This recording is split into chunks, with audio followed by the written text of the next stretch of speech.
We can confirm are questioning one person about that possible drug growing facility we mentioned. CBS 2's Ali Bauman is live at the scene in Kingsbridge section of the Bronx with more on how this tragedy unfolded. Ali. Residents here say it looked like a war zone here this morning when these streets were filled with smoke.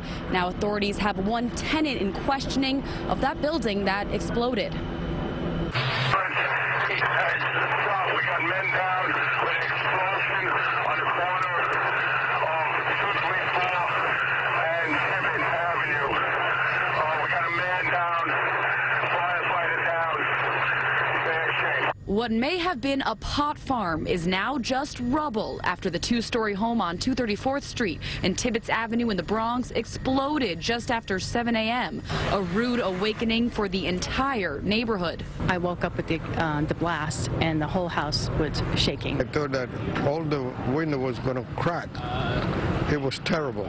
I had never heard any explosion as that magnitude. Firefighters had been there investigating neighbor reports of an overwhelming gas odor. I was walking down the block to see if I could find out what it was, and I came down 234th Street and I heard a hissing sound and the gas smell, so I called 911 and they came shortly after. Upon arrival, authorities say they saw what appeared to be a marijuana growing operation and called police, who arrived shortly after. As responders were walking out, the building exploded and the debris flew, breaking windows, smashing cars, and taking the life of Fire Chief Michael Fahey.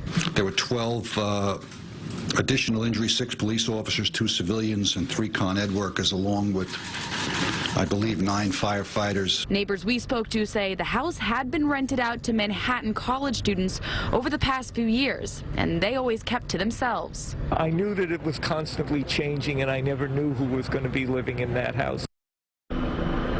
Authorities have not yet determined the cause. They say it may have been gas, but chemicals found inside, including fertilizer, may have compounded the explosion. We're live in the Kingsbridge section of the Bronx. Ali Bauman, CBS 2 News. Ali, thank you, and stay with us for continuing coverage of this deadly explosion. We will bring you an update at 5:30.